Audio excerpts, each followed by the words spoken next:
The Fire Within podcast. You need a sustainable plan, the right mindset, and the knowledge and inspiration to stoke the fire within. Just like the phoenix, you can burn your old habits, never turn back, and emerge completely anew. There are no shortcuts. Welcome, Fire Within community. This is the Fire Within podcast, where we talk about all things health, fitness, and nutrition related. I'm your host, Brandon, with my co-host, Joe. Hey, Brandon. How's it going? Good. We have a fun guest today. Her name is Brooke Aeikens, and she's from Minnesota. Nailed it with the last name there. So Finally, that's the only time I've ever gotten it right. Thanks for having me. Yeah. Yeah, thanks for coming. So how did you end up here from Minnesota? I'm very happy to be here right now. I think it's snowing in Minnesota, or has recently, but I grew up in Minnesota, went to school there, went to undergrad there, went to chiropractic school. And then after chiropractic school, just wanted to get out of the cold, honestly. So we road tripped all around the Southeast, looking for the best place to land, and just loved it here. Loved the people, loved the place, loved the community, loved kind of everything about it. So we just made the move on down, and I've been here for just about a year now. So it's been awesome. Awesome. And then you had a big change. You found a new home? Recently, yes. Yeah. Yes. So we just moved. So I can't believe, we've been here for a year. I can't believe we're already moving out of our first home into our second home. But yes. Yep. Now, was it crazy with all the inventory shortage and all this crazy pandemic housing stuff? Did you have a nightmare situation, or was it okay? It wasn't a nightmare, but it was definitely tough. Yes. I had to live on Zillow for weeks. And as soon as we found something pop up, we just got on it. So we're just renting still. We're not buying. That made it a little bit easier. Yeah. Just renting. But it was hard to find. It was hard to find a spot. Yeah. Now in the studio, I was just drinking this soda water, and there's been this thing on social media, the Sprite challenge, where you're supposed to choug an entire Sprite because it's super. Let's see it. Let's see it. I was thinking, would that be fun, or It's not really a visual medium, but we'd probably enjoy it. It'd just be a lot of belching, I bet. So, I've seen that. I have no interest in trying it. So. That's all you. now, are there any stereotypes about Minnesotians that? Not that bother me. No, most people just make fun of our accent, but Yeah, like the mom from Bobby's World. That's what I think. Yes, You betcha. don't you know? Don't you know, Mom? It comes out every now and then, but it is very cold. That part is true. Yes. Yeah. Yeah. What's the coldest you think it gets? Like -20 or something? I've had like -40. Yeah. How is that a thing? What It's is? eyeball advisory, man. We lived out there for 4 years, and the news says blink constantly, because if you don't blink every 20 seconds, your cornea will freeze. Oh my gosh. Yeah. It's Yes. good fun. That's true. We've had school canceled because of the cold, not even because of the snow. Wow. Super fun. Oh my goodness. It's because it's unsafe to be outside. Yeah. No thanks. It's delightful. You walk outside in a crisp morning, and you breathe in, and all your nose hairs freeze solid. You got it. You develop icicles on your eyebrows, and super fun. It just sounds horrible. Why does anybody? It's not great. No, not good. So what are the pros of Minnesota? The summers, Yeah. You can't beat the summers. Definitely don't have the humidity like we do down here. And being the land of 10,000 lakes, it truly is. So lake life is big out there. Summers, getting out on the boat, the pontoon, tubing, water skiing, all that good stuff. It's definitely awesome during the summer, but anytime else, I'm good. Very cool. My wife and I had a similar story of looking around for a great place to live and then settling on this. And I think there's so many transplants here. You just don't see a lot of Minnesotans. It's normally New York or Yeah. Yes, New York. northeast in general, Chicago. but yeah. Michigan. We get a lot of Michigan. Yeah. Yeah. Absolutely. Were you a chiropractor in Minnesota, or did you start your practice when you came? I started my practice down here, yeah. So I graduated chiropractic school in Minnesota just last year, and then opened up right out of school here in Cary. So You have practice people before you get your degree, and you're like, oh, sorry about that. I thought I did those. you do get lots of experience. You start out during school, you're practicing all your classmates. So everybody's in the same boat. Doing a lot of practice, basically everything on them. So you gain some experience there. And then you get out in the field and do some internships. I definitely had some awesome mentors that I can practice on, and then slowly start seeing kind of your own patients. So you definitely get a lot of practice before you graduate. Yes. Has anything ever gone wrong in any of these practice adjustments? Not terribly. No, haven't killed anybody. No one went to the paralyzed. hospital. What's down now? But Nothing you crazy. Freaking my neck. No, nothing crazy like that. So knock on wood. Yeah. So you're the first chiropractor we've had on, and I Cool. think there's a lot of chiropractors have a lot of people that are like, what they call them, quack Crack shacks. Yeah, whatever. I've heard it all. That's another company. But, yeah, but why do you think the negative perception of chiropractors? Everybody that I've talked to that's used one has been pleased with the results, but there just seems to be like a negative Stigma. Is it started by doctors, those jerks? No, I think there's a wide range of types of chiropractors out there. And so there's bad chiropractors just like there's bad anything else. So I think some people truly do have a bad experience. There's the quick fix out there where it's just I'm going to crack you, send out the door. And there's some chiropractors for sure that kind of drag their patients along and keep them coming back. Some might be called like snake oil salesmen. I'm just going to sell you all this stuff and keep you coming back. But in general, there's also a lot of good ones out there. So. Now, I'm a huge history buff, and I do all kinds of reading and listening to podcasts and stuff. It's like a Google expert on history, but a much more qualified expert in nutrition and fitness. But they were saying that a lot of this alternative medicine negative stigma came from the rise of the pharmaceutical companies and the Rockefellers. And what happened was they started buying out alternative practices and then starting smear campaigns against them. So that kind of started back with the Rockefeller. It may have been, and I think even Mike Rowe talks a little bit about that in the way I heard it. Yeah, it had to come from somewhere because you hear people that use chiropractic services and they don't have anything bad to say. Right. Yeah, it was an intentional stereotype. Yeah, it was a money-based buyout and then a smear campaign that started with the rise of the pharmaceutical companies way back with the Rockefellers. That's interesting. And I think just being in the holistic alternative medical care, whatever you want to call it, there are definitely people who like to feud with other people, whether it's in the medical profession, medical doctors, MDs, PTs, whoever it is. So some of that might stem from that too, just the feuding or arguments that people like to get into. But other than that, I'm happy to hear most people you've talked to have had good experiences. Now, I've gotten to get treatment at your clinic multiple times. Yeah. And it was awesome. Thanks. I've been to several chiropractors. I've had okay response from some, but I think I saw the biggest difference going to you. And for the first time ever, I tried dry needling. Yes. Totally. That was super fun for me. Yeah. So I have this crazy knot in my left shoulder. I'm sure it's from when I broke my clavicle a long time ago and compensatory patterns from there. But nothing has ever made a difference. But after the first treatment of dry needling, it was half the size, and that's never happened. Yeah, that was crazy. Yeah. So tell us a little bit about dry needling, what it does, why it's helpful, who it's right for. Yeah. So dry needling, most people are at least familiar with acupuncture. So we use the same needles as acupuncture, but our kind of schools of thought or philosophies are totally different, where acupuncture is going to be more focused on kind of channels of the body and meridians and really only going into the superficial skin. With acupuncture, we get directly into the muscles that might be tight, might have trigger points, pain, different things like that. We're able to target those specific muscles, get inside them, unlike we can, do with any other technique. If we use our hands, we can't actually touch that muscle directly. So with the needle, with dry needling, we're able to get in there and actually make a change. A lot of times what we see is a relaxation of that muscle, decreased tightness, decreased pain, all of that. I think the majority of people can benefit from it. If you have a muscle that's bothering you a lot, the traps are super common. People have super tight, tense traps. That can be a good one. But really anything that either feels tight, is tight, has trigger points, even pain, it can be good for a wide variety of kind of musculoskeletal stuff. Yeah. So if I were to summarize it, the dry needling is actually hitting the actual muscle and causing it to either contract and eventually release.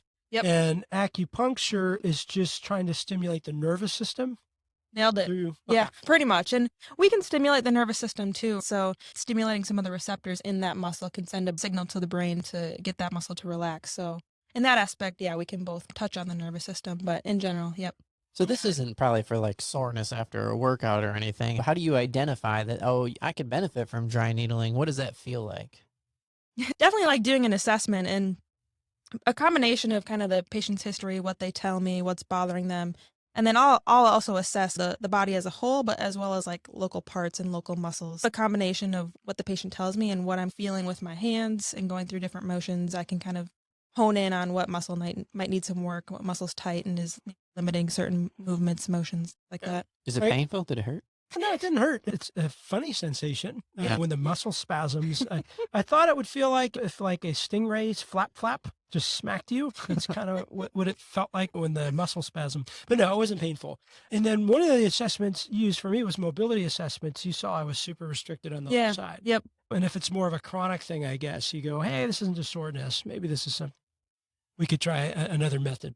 Yeah, for sure. And a lot of people see good responses. So it's usually in my opinion, at least worth it to try for a lot of people. People have responded really well to it. So it's usually my go-to for any type of soft tissue, muscular issue for sure. Yeah, and then we even took it to another level, and we had a low voltage electrode added to it, and that was a fun We did. sensation. Yes. Yeah. Yeah. You can, I usually describe it, it's like usually a deep ache, especially if that muscle is, either painful or tight, because it is pretty deep in there, but it's not like getting a shot or an injection. The needles are very small. They're small, flexible needles. So it's usually not as intense of a pain, but it is a weird, different feeling. Yeah. But it's pretty cool because I'd had this chronic knot for at least 8 years. And it just never really went away. Therapeutic massage didn't make it go away, all kinds of stuff. I've had injections. I've had way back when, but no, one treatment of dry needling is half the size and got a lot better. Love it. Are there certain conditions that are like a short, maybe a handful of treatments, maybe one treatment can fix it? And then are there other kinds of things that you're in for a more regular treatment plan?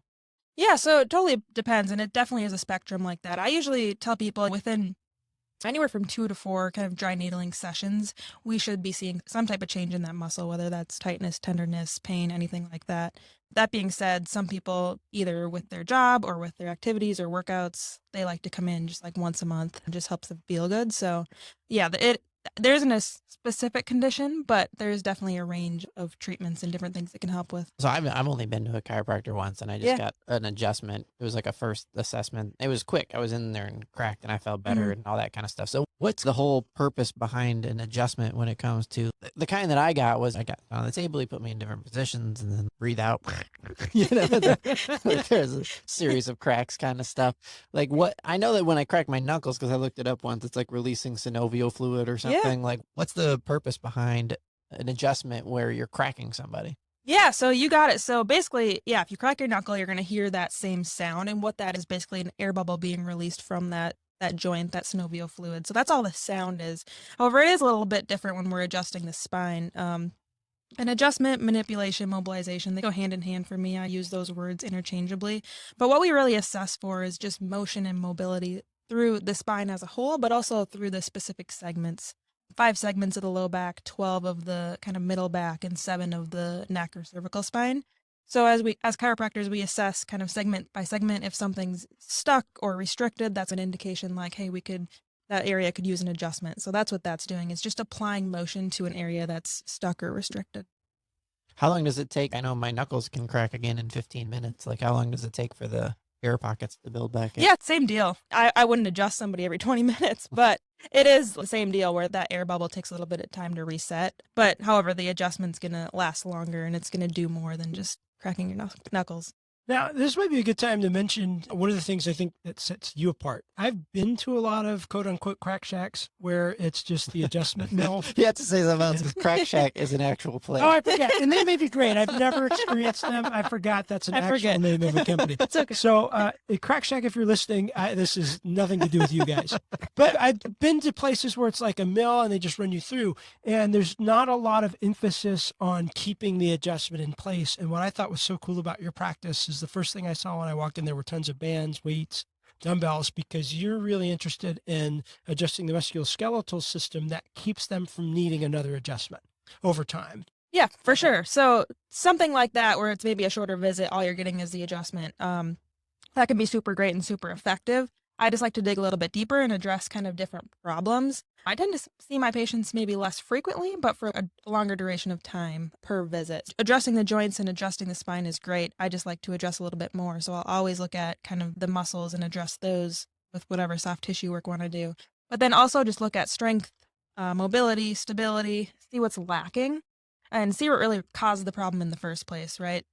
A lot of times somebody might get adjusted, but then this might all come back in months, and the root cause never really got addressed. So that's really what I like to dig into and solve so that people don't really need in the long term. Giving them stuff to do at home, exercises, stretches, stuff like that to keep everything away and really solve the problem. Yeah. Now, let's say somebody comes in with probably the most common thing my clients run into is sciatica. Yeah. What are some of the things you're looking for? What does a treatment plan look like? And what could they be doing from a strength standpoint to fix some of that? Yeah, super common. And the terms I hear that, people who think they may have sciatica is pretty funny, but Definitely doing an assessment to make sure it actually is sciatica and it's not something else. Sciatica coming from the lumbar spine, a nerve's getting either entrapped or impinged on somewhere and it's causing kind of symptoms down the back of the leg. So the first part is going to really dive into the cause and the problem. And then from there, always looking at what's causing it. Is it a mobility deficit? Is it a strength deficit? Is it tight muscles? It can be a variety of things, but definitely a lot of test and retesting. So we can do things like nerve flossing, pulling on that nerve different ways and getting that nerve to free up, looking at strength and stability of the glutes, of the low backs, of the hips, stuff like that. So in general, I have a few go-to exercises or movements that I put people through to see if they help and get relief initially. And then, but yeah, there's definitely usually a strength component or a weakness component in that. Yeah. Yeah, and I think what a great step to see a chiropractor who understands those things before getting an MRI and spending thousands of dollars. And now when somebody comes in with something like that, how many treatments until they feel relief, do you think? Can they leave that day feeling better? So it's typically somebody who has sciaticas typically had it for a while. So it's probably not going to be a one-time fix. But in general, most people feel some type of pain relief anywhere from 3 to 6 visits. We can get those pain levels down to a manageable amount. And then usually past that, within 10 visits, we can take care of everything and get everything back to normal. But it totally depends, right? Case by case basis for sure. Usually a few visits to figure everything out, get you back on track, and then keep it from going back in the long term. Yeah. Hey, Fire Within Nation, has this ever happened to you? You go online to find a quick recipe for mashed potatoes, but first you have to hear about grandfather's farm in 1929. When I was a boy. The first time you had a potato, and like 6.5 chapters later, you get to the ingredient list. Tasted like dirt. Drives me nuts. So me and Joe have worked to solve that issue for you. If you head to firewithinnf.com and check out the recipe section, healthy recipes, following the Fire Within way. And it's just the recipe, no blog. You're welcome. You'll find recipes like steak chimichurri. There's a bananas Foster smoothie recipe. There's a sourdough French toast. Lots of healthy things. Make your own ranch dip and tons more.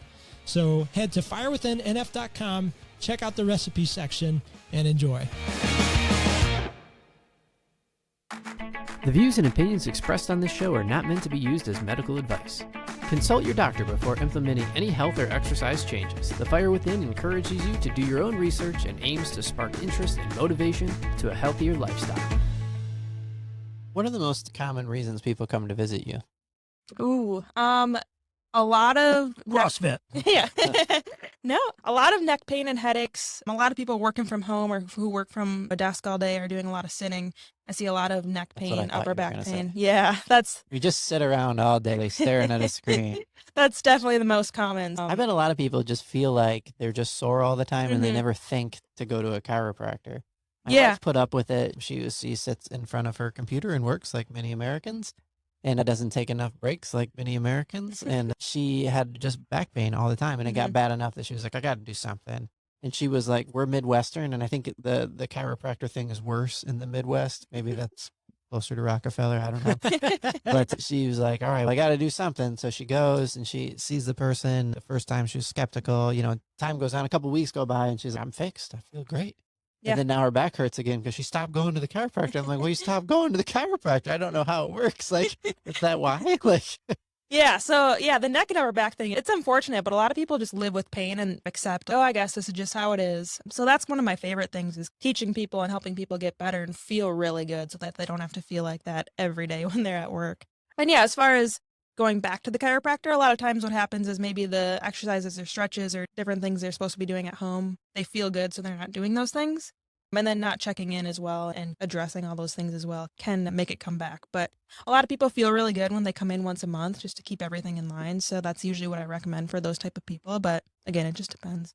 yes, they had my wife bring in pictures of her workspace and like Yeah. had her adjust like the height of her screen and bought a new chair and stuff like that. And it really helped. Yes, for sure. Especially, obviously, we're 2 years into COVID now, but the amount of people that come to me and are either like working from their kitchen counter or in bed or, a stool for their chair. Let's get the setup right first. It's only been 2 years though. Yeah. Maybe only that. Maybe we'll go back in 3 years. office. Yeah. I want to know about cupping. Yeah. I think I understand the premise, and correct me if I'm wrong, is that cupping basically gets increased blood flow which is going to, help the tissues and improve and get relief. Is that basically right? Yeah, in a general sense. And increased blood flows, I don't know, I feel like sometimes it's a buzzword, but it really is true. You're pulling up on the skin and the tissue and the muscles and the fascia and everything in that layer, and you're bringing a lot of blood flow to the area. But more than that, when you are pulling up on those tissues, you're creating a better glide for those tissues. So oftentimes people who just feel chronically stiff and tight, you can really get the muscles and the skin and everything to move better. Decompresses the area. A lot of people just like how it feels, and then you get some cool marks on you afterwards. Yeah, I shoot videos for local businesses, and I was doing one for somebody that does cupping, and we were short a model, so I just filled in for that part. And then when I got home, I was like, I shot a video, honey, because I had a circle on my neck that looked like the world's most perfectly round mouth. Gave me a hickey. It was Can we tell the pod match story? Is that okay? Okay, I guess.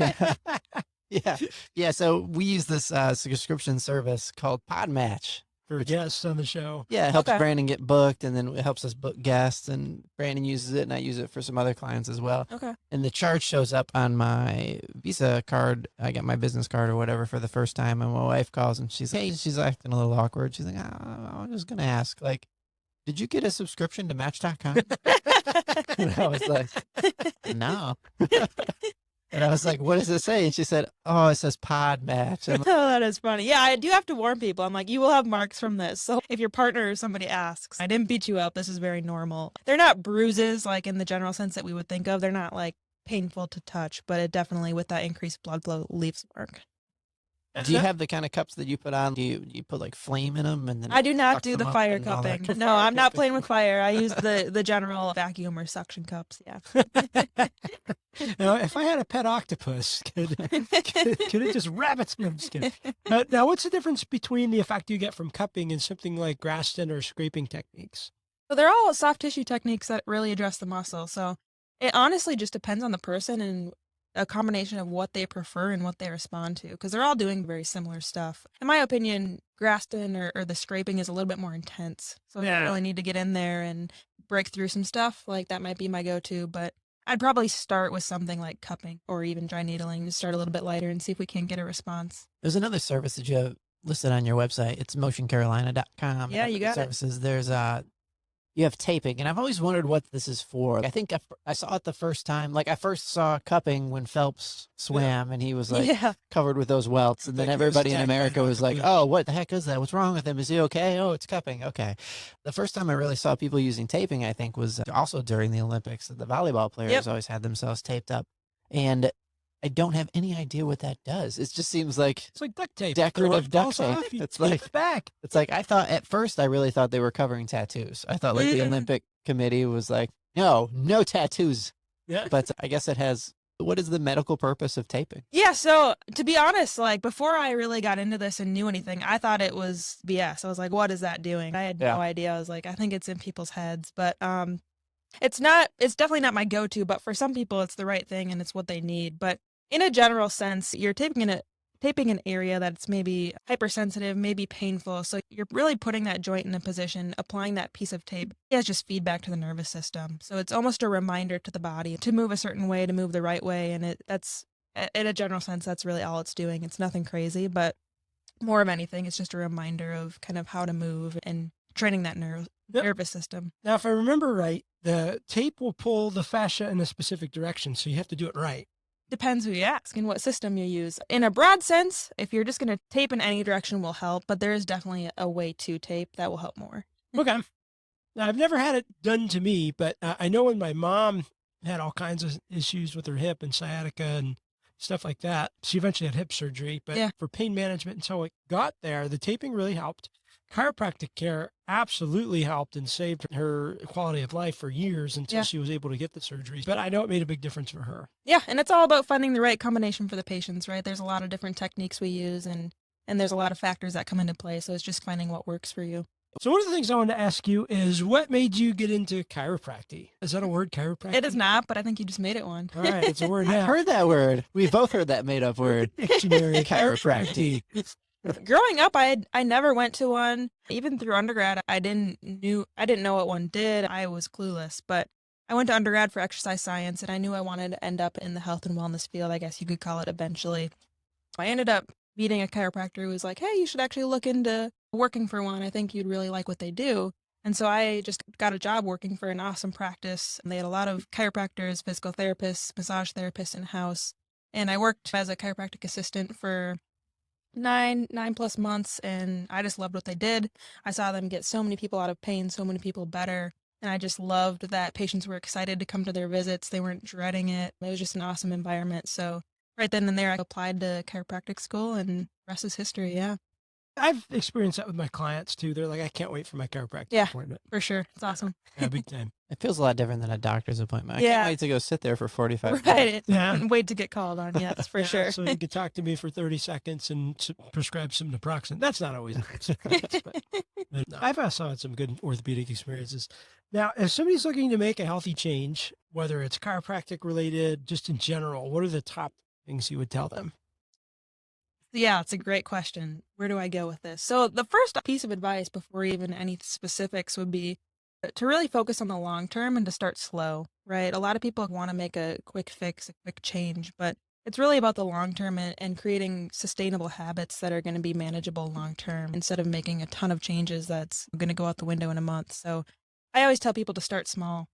What that's probably going to look like is exercise, movement, nutrition, hydration, and then sleep and stress. So those are the 3 avenues I would go to. So starting with kind of movement or exercise, start doing something. If you're doing nothing, start walking. Start walking a couple times a week for 30 minutes and then build up your tolerance and kind of add to that, adding in weights, stuff like that, seeking out people like you to help, give them guidance and things like that.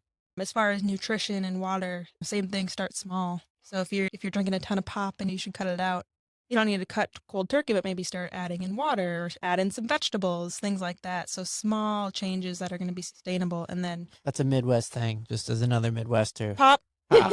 Yeah. We call it caught me. pop. Yeah, down here it's soda. You caught me. Why? Is it because the bubbles pop? Or is it the pop Just top? what we were told. We Yeah, didn't argue. They're like, do you want pop? We said yes. It's delicious. Sweet, delicious, corn syrupy goodness. You got me. No, so yeah, nutrition and then hydration, like I said, mixing water. And then I guess my third thing would be sleep and stress. So again, small changes. If you're sleeping 6 hours a night, try to maybe create a bedtime routine that can get you to 6.5, trying to find things like meditation or yoga or reading or nature that maybe decrease your stress levels, stuff Really like boring TV. that. You got it. Calm, the meditation app, has a show on HBO Max. Really? And I can't make it through a half an hour episode if you turn it on at night. Like conk out? It's just like a bird. Watch this bird. Flappy, Look at the flappy. bird. Flappy, flappy. And then it's got celebrities who narrate it, which, it's all right. If it's Morgan Freeman, I'm down with that. They are pretty big name celebrities. I don't think he did one, but I yeah. could listen to him all day. Yeah, it's a lot different than watching Yellowstone. Not falling asleep for that. Ooh, but that's good. That's good. Good for the mental health to get into some of those Netflix binge-worthy shows for sure. There we go. Escapism. So what's the best contact? How can people find you? Yeah, so my practice is in West Cary. My website is www.motioncarolina.com. All my information's on there, email, phone number, and then Instagram is Motion Carolina Chiro. So any of those places would be best. Cool. We need to buy the URL chiropractic. Chiropractic. Or chiropractic. That might be available. Chiropractic. I Googled it and looked it up, and somebody said, how do you spell chiropractic? And then the answer was like chiropractic.